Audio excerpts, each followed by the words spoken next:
Alright, now before we get into what many incorrectly think was the first color adaptation of Christie's and then there were none, India wasn't quite done yet. Good morning, ladies and gentlemen.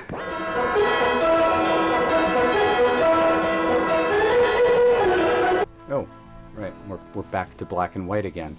That's right, Nadu Iravil, gonna butcher the pronunciation, it's fine, we're moving past that, okay, is much darker than Gumnam. But it also has much lower production values. The title translates to In the Middle of the Night. It came out in 1970, and I got no subtitles this time for this version, but I did get occasional random English.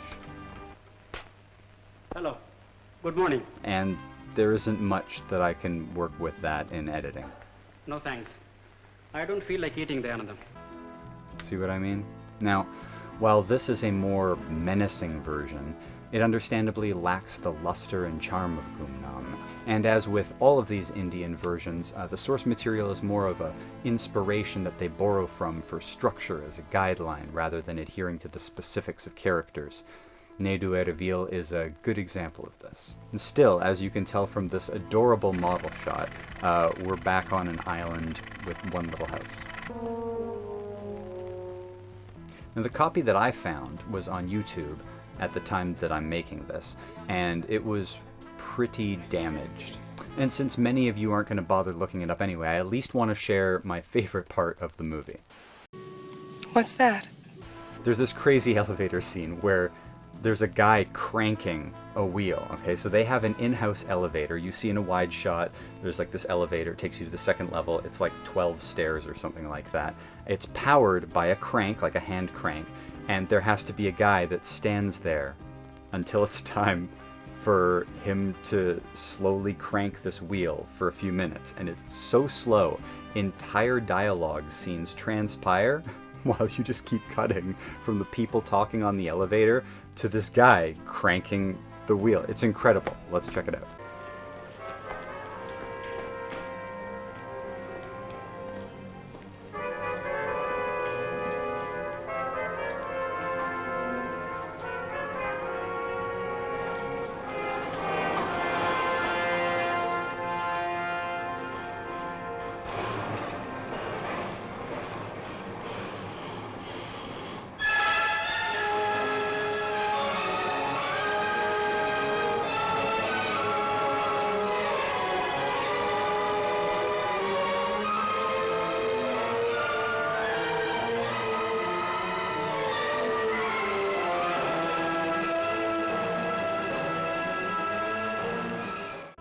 And it happens 4 or 5 times in the movie. No jump cuts, just letting it play out. It's wild. I hope this isn't beating the horse to death. No, no, you have never done anything like that, my dear friend. Anna.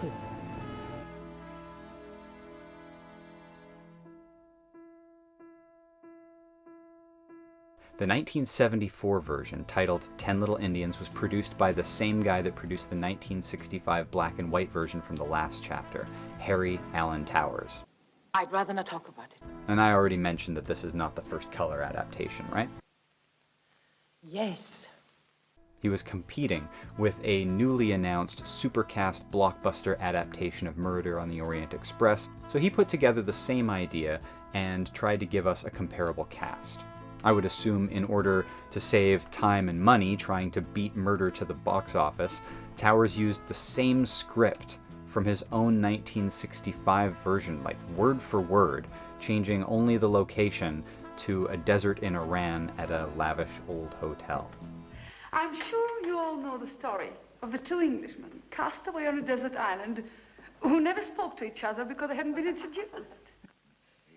I'm sure you all know the story of the 2 Englishmen who were cast away on a desert island, who never spoke to each other because they had not been introduced. So, if you liked those written choices in 1965, this takes the same words and changes the mood to an even darker feel. Sort of soured, as you can tell from these clips. It's such a surreal location.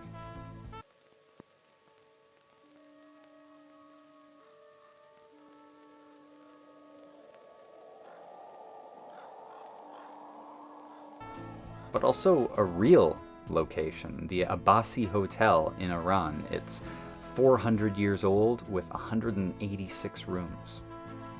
And the statues, or figurines, are the centerpiece of the dining table, as you can see in this shot as the camera glides around the cast.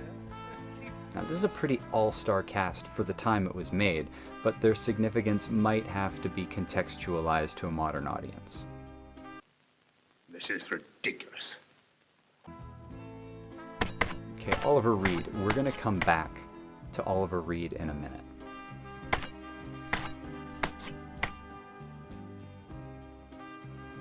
And everybody knows Richard Attenborough, or Bergen Akenturo, as my kid says.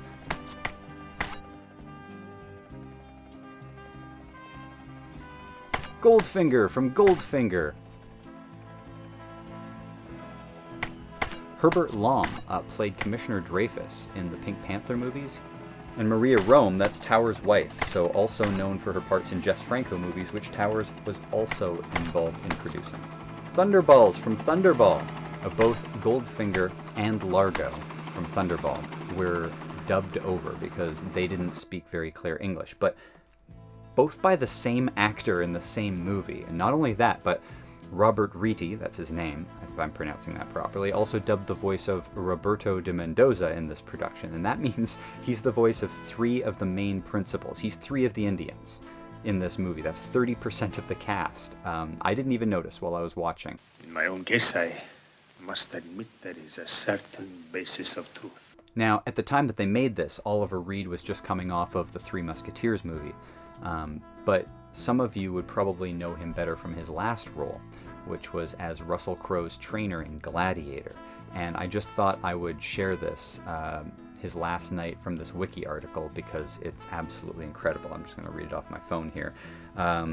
Reed died from a heart attack during a break from filming Gladiator in Malta on the afternoon of May 2nd, 1999. According to witnesses, he drank 8 pints of German lager, a dozen shots of rum, half a bottle of whiskey, and a few shots of Hennessy cognac in a drinking match against a group of sailors on shore leave from the HMS Cumberland at a local pub. He spent over $600 American, it looks like, and after beating five much younger Royal Navy sailors at arm wrestling, Reed suddenly collapsed, dying while en route to the hospital. He was 61. So that's a way to go. Could you play something more cheerful? More cheerful. Well, how about this? Orson Welles, who was Unicron, is also the voice of the host on the tape. And that guy's incredible. You exaggerate. Yeah, I guess he was also a bit of a sad lush at the end. Action, please. Ah, the French champagne has always been celebrated for its excellence. There is a California champagne by Paul Masson. Perhaps I misjudged you. Proceed on your way to oblivion. Okay, well, while I'm on my way, maybe the next movie will just blow your mind. That would be interesting, but unlikely.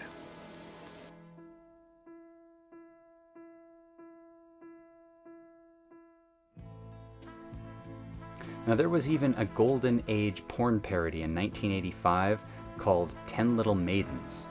And as you can imagine, this one takes more liberties with the script than most, while still hitting many of the hallmarks, like the peeping through the keyhole scene, or with very specific lines like, "An island is a world unto itself." You are herewith cordially invited to an all-expense-paid erotic orgy to be held on Bacchanal Island on the weekend of May the 7th. Sounds interesting, doesn't it? Like when the 2 female leads discover that they're sharing the same bathroom, it's not nearly as restrained or clothed as other versions. I see we have the same bathroom. I think I'd better introduce myself. I'm Vera Claythorne, Mrs. Owen's secretary. Oh, my name is Emily Brent. Is there any...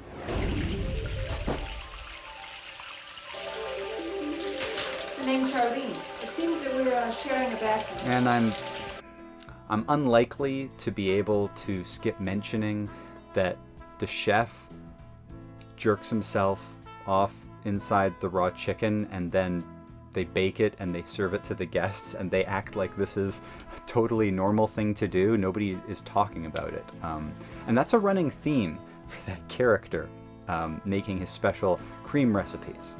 Suffice to say, this is an incredibly quirky and unique production. Absolutely ridiculous. The dinner scene. Okay, if you ever wanted to see a guy who looks like Magnum PI, stash and all, okay, get a BJ while he devours a whole roast chicken that some dude already added his special ingredient to while he stares you down through the camera, this might be your jam. Now obviously I can't show you much, and honestly it's for the best and I can prove it. Here's a PG montage of some weird moments. Now it might feel uncomfortable, but there's no nudity, okay? No sex acts on screen. It's just going to be implied. I will crop or censor whatever if I need to. This is just some people making out with a roasted pig, as people do. Or you can just skip ahead seconds. Okay, are you watching that? A bit zealous, don't you think? I kind of like it.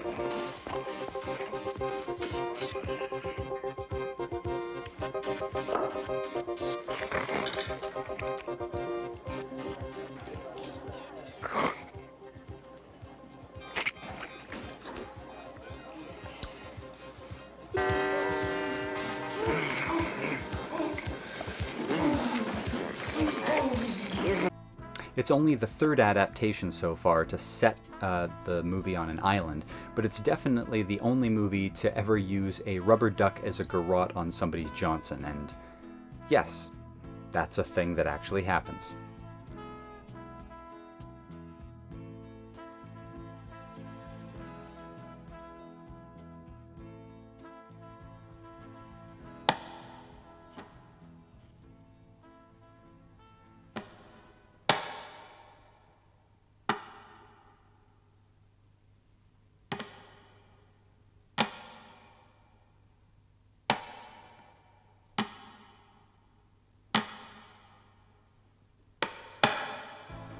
I don't know how to pronounce this one. It's Russian, and I don't even know what the sound some of these letters make. I don't know. Well, this is the first on the list so far to use the original ending of the book. It's pretty bleak. Some people say that this is the most authentic, unchanged characters, unchanged names of characters, and they use an island again.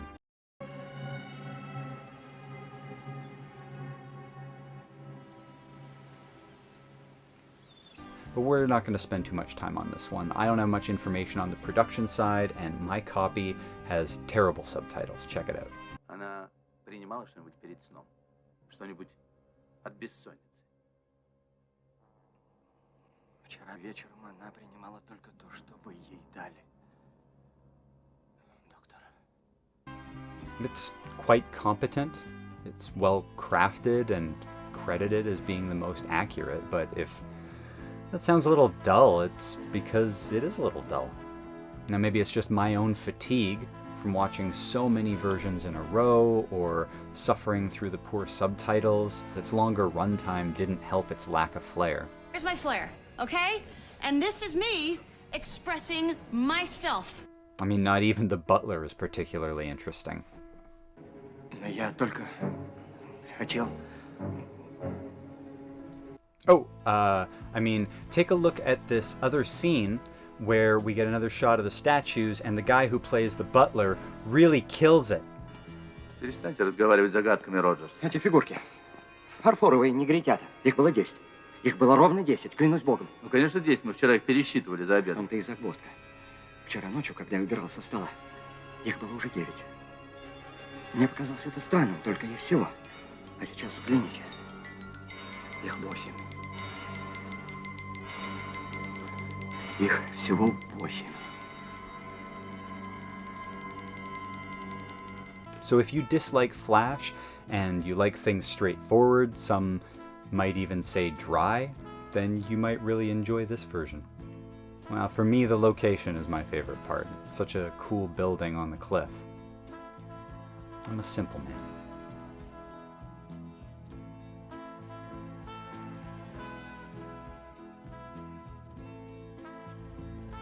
1989 was the third time for producer Harry Alan Towers to make the same film again, bringing back Herbert Lom from the 1965 version, but in a different role.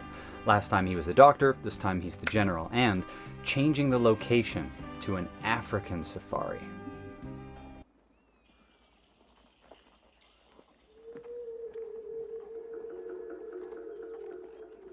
Putting it in a camp of tents is as awkward as it sounds, but admittedly creative. I would guess this is a smaller production. I believe that Towers wanted to film in Africa because it was cheap, and any interior shots that needed to be recreated on stage would be fairly easy because they were all just tents.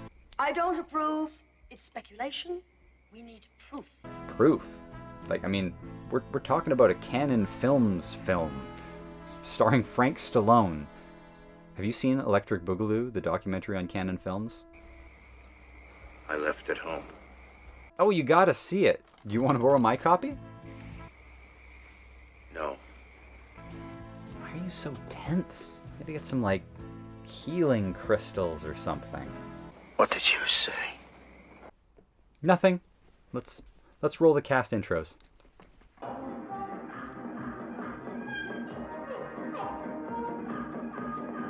It seems such a shame when the English claim the earth, that they give rise to such hilarity and mirth.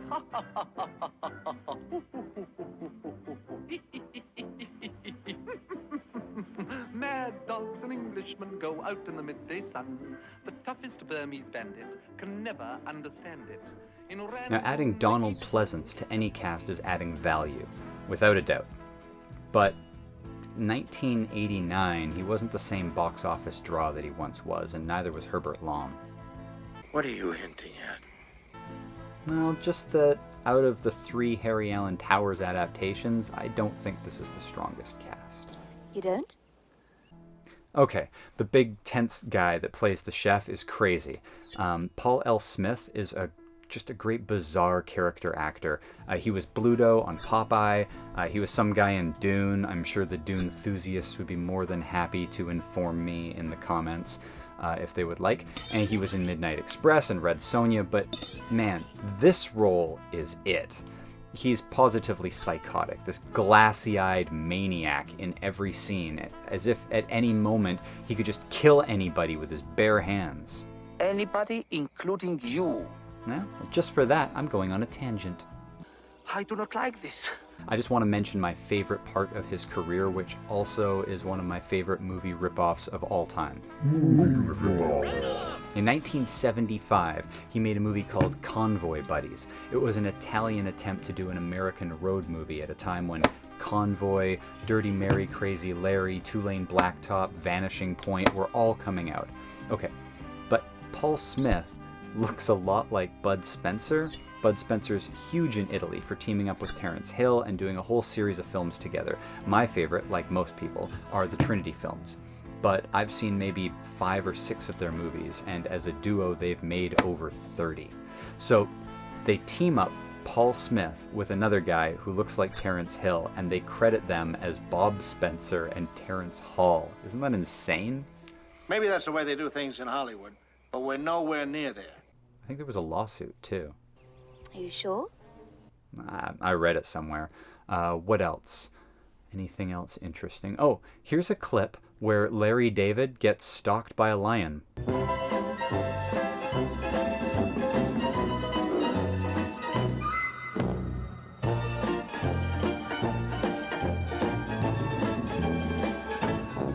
Actually, that's actor Yehuda Ifroni playing Dr. Werner. Crazy resemblance, though, no? I'm just trying to be entertaining here. Entertaining? Who's applauding? Next up, the many productions that flooded the 90s and the 2000s. That's not